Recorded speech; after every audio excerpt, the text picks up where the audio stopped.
जो बंधु बाहर खड़े हैं वो आगे कुर्सियां खाली पड़ी है, कृपया आगे आ जाएं। आगे कुर्सियां खाली पड़ी है। गौशाला संघ की जो बैठक है, हम वर्ष में 3-4 बार ऐसे संवाद रखते हैं। संवाद रखने का कारण है कि गौशालाओं की जो समस्याएं हैं वो विभाग को अवगत करवा सके, संगठन उससे अवगत हो और उसका ठोस समाधान निकले, इसका प्रयास हमेशा संगठन करता है। आज का जो संवाद है उसका जो मुख्य कारण है वो ये है, बैटरी है, इसका जो मुख्य कारण है, अभी राज्य सरकार के विभिन्न तरह के आदेश आ रहे हैं और उस आदेश में बहुत सी समस्याएं गौशालाओं के लिए खड़ी हो रही है। और ये हमारा सौभाग्य रहेगा बीकानेर का कि अभी तक बीकानेर में हमें कोऑपरेट करने वाले अधिकारी मिले, अच्छे अधिकारी मिले। पिछले 7 साल हो गए हम अनुदान लेते हुए, 1 रुपया भी किसी गौशाला ने किसी भी अधिकारी को रिश्वत के रूप में नहीं दिया। परंतु राजस्थान के 3-4 जिलों को छोड़कर, उसमें बीकानेर भी शामिल है, हनुमानगढ़ है, जोधपुर है, बाकी सभी जिलों में बिना पैसे दिए हुए 1 रुपया भी अनुदान का नहीं मिलता है। ये कंडीशन है। उसका कारण क्या है? उसके 2 मुख्य कारण हैं। एक तो उस क्षेत्र के जो मुनीम हैं, उन्होंने उन गौशालाओं को इस तरीके से जाड़ों में जकड़ रखा है कि वो मुनीम ही ऑफिस जाकर अधिकारियों से साठगांठ करते हैं और हर कार्य का पैसा वहाँ लिया जाता है। तो मेरा एक सबसे बड़ा आप सबसे आग्रह रहेगा, किसी भी तरह की कोई भी समस्या यदि आपकी गौशाला की आती है तो आप स्वयं जाकर अधिकारी से बात करें, किसी मुनीम को नहीं भेजें। अधिकारी जब गौशाला का संचालक खुद जाएगा तो मेरा ऐसा मानना है कि अधिकारी आपसे कुछ भी नहीं मांग पाएगा। मुनीम जाएगा, क्यों मुनीम 2, 3, 5, 6 गौशालाओं का काम करता है, तो वो किसी न किसी तरीके से अपने आप को साबित करने के लिए वो कोई सेटिंग कर लेगा। उसकी गलती होगी, वो गलती छुपाने के लिए वो यह क्या करेगा, किसी अधिकारी से सेटिंग करेगा, फिर आपको कहेगा और आपको भी लगेगा कि यार 20 लाख रुपए हमारे डूब रहे हैं, अगर 20,000 रुपये लगते हैं तो कोई दिक्कत नहीं है। और धीरे धीरे ये एक आदत बन जाती है जो अन्य जिलों में बनी हुई है। ऐसे बहुत से जिले हैं जहाँ पर 5-5, 6-6 लाख रुपए गौशाला की कमी निकाल कर उनसे लिए जाते हैं। गंगानगर इसका उदाहरण है, नागौर इसका उदाहरण है, चित्तौड़गढ़ इसका उदाहरण है। मतलब ऐसे जिले हैं जहाँ पर पैसे के बिना कुछ काम नहीं होता। आप सभी को पता होगा 2012-13 में तक जब अनुदान मिलता था हमें भारत सरकार का, उस अनुदान में जिला कार्यालय में कुछ ना कुछ भेंट दिए बिना अनुदान नहीं मिलता था। वो भेंट देनी पड़ती थी हमें। और ऐसी आदत उस ट्रेजरी को भी है कि बिना भेंट के वो काम नहीं करती। और ऐसा ही एक वाकया हमारे साथ भी घटित हुआ। जब अनुदान पहल पर शुरू हुआ तो प्रथम अनुदान की और दूसरे अनुदान में एक जिला अधिकारी ने हमें ये कह दिया कि जब हमारा बिल वहाँ पर गया तो उसने साफ मना कर दिया कि इस पर बिल बड़ा है, उतना भार भी होना चाहिए। तो हमारे तत्कालीन अधिकारी ने हमें कहा कि भैया जिला कार्यालय में भार की व्यवस्था के लिए कहा गया है। तो मैं और बीकानेर के उस समय के जो शहर अध्यक्ष थे भाजपा के, हम लोग गए और जाके उस जिला अधिकारी को हमने समझाया कि यहाँ तो हम चाय भी वहाँ पी के आते हैं, यदि आपके पास में कुछ देने के लिए है तो दे दो, नहीं तो ये बिल तो पास करना ही पड़ेगा आपको। उस दिन का दिन और आज का दिन है। हमारा सौभाग्य रहा बीकानेर के अधिकारियों ने उस विषय में कभी चर्चा नहीं की। अब आप जितने लोग बैठे हैं यहाँ पे, किसी ने भी बीकानेर के गोपालन विभाग में कोई 1 रुपया दिया कि हाथ खड़े करके बताओ जिसने दिया हो। किसी अधिकारी ने आपसे मांग की कि पिछले 7 साल में? उसका मेन कारण क्या था? एक तो हमारा सौभाग्य था कि हमें अच्छे अधिकारी मिलते रहे। हमें भी कोई भ्रष्ट अधिकारी चूरू जैसा, गंगानगर जैसा मिल जाता या नागौर जैसा मिल जाता, चित्तौड़ जैसा मिल जाता तो हमें भी हो सकता कुछ करना पड़ता। परंतु अगर ऐसा कोई अधिकारी आया भी होगा ना तो वो इसलिए नहीं कह पाया हमें क्योंकि हमारा संगठन मजबूत था। हनुमानगढ़ मजबूत है इसलिए हनुमानगढ़ में ऐसी विचार नहीं होते। जोधपुर मजबूत है इसलिए जोधपुर में ऐसी कोई विचार नहीं सोच पाता कि किसी से कुछ ले ले। और वही बात हमारे बीकानेर के लिए है बीकानेर हमारा संगठनात्मक रूप से मजबूत है, हम एक सूत्र में, एक सुर में, एक विचार रखते हैं। इस कारण से किसी भी अधिकारी की हिम्मत नहीं है कि वो हमें ये कह दे कि हमें कुछ दो।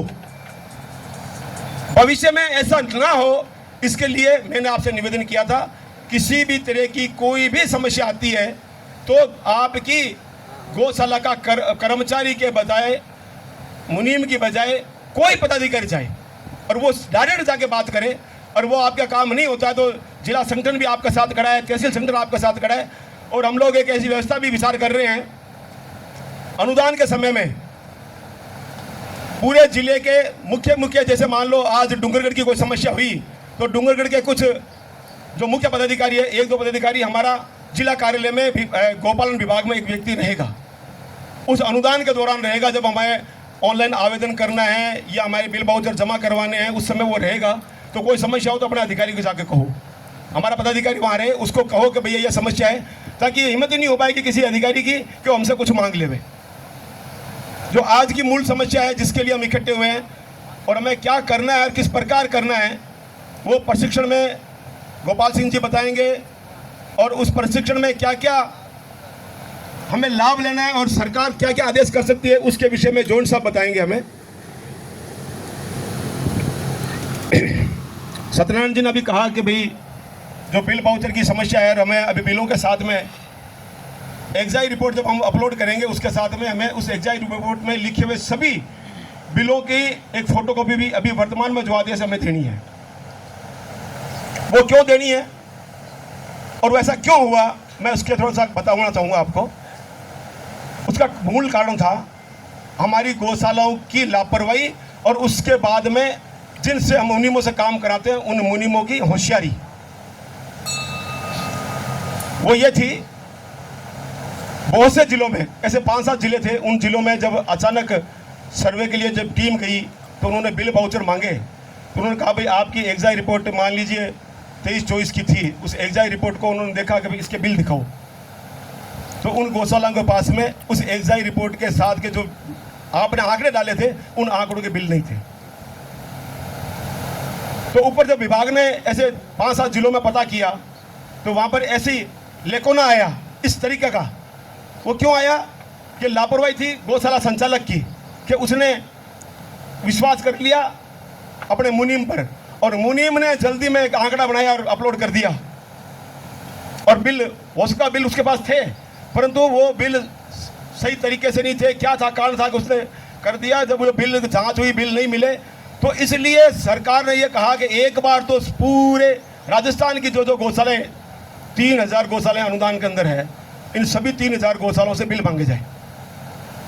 आपके हमारे किसी के पास 200, किसी के पास 400 गोवंश है, जहाँ पर 10,000 20,000 गोवंश है, उनको भी बड़े बड़े पेटियां भर के ले जानी पड़ेगी बिलों की फोटोकॉपी की। पर वो मजबूरी है, विभाग को हमने मजबूर किया कि आप हमारे साथ ऐसा करें। अभी जो डबल टेक का मामला आया था विस्तार से तो गोपाल सिंह जी बताएंगे, उसमें भी यही हुआ। हमारे मुनीमों की लापरवाही कारण से डबल टेक चढ़े, कॉपी पेस्ट हो गया।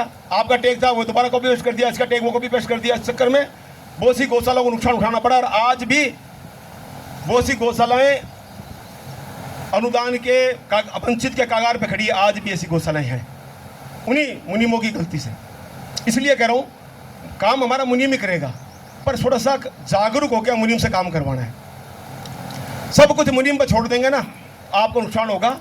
और जो नुकसान होगा, आपने मैंने एक ग्रुप के अंदर एक मैसेज लगाया था, 28 करोड़ रुपए रिकवरी निकाली है, तो वो रिकवरी हमारी भी निकल सकती है। जो जांचें आएगी ना, और जांचों में अगर हम सही नहीं बैठे, रिकवरी हमारी निकलेगी। अभी 6 जिलों को ही उन्होंने अभी कवर किया है, 28 करोड़ रुपए, 28 करोड़ रुपए अभी 6 जिलों को ही कवर किया है। और राजस्थान के 27 जिले बाकी हैं पुराने हिसाब से, तो उनको कवर करेंगे तो कितना निकलेगा, क्या निकलेगा, वो अभी भविष्य के गर्भ में है। परंतु आज की बैठक का उद्देश्य यही है कि ऐसा नहीं निकले, इसलिए पहले से हम सब कुछ तैयार कर लें। मांग क्या की थी उन्होंने, 21-22 से लेके 24-25 तक के बिल मांगे, सारे बिल वाउचर कंप्लीट रिकॉर्ड। तो हमें 21-22 से लेके 24-25 तक का कंप्लीट रिकॉर्ड आज घर जाते ही पहल पोत हम अपने जाके खुद अनुसंधान करें अपना कि हमारे पास में चीज़ें हैं क्या। 5-7 चीज़ें हैं जो आपको देखनी है।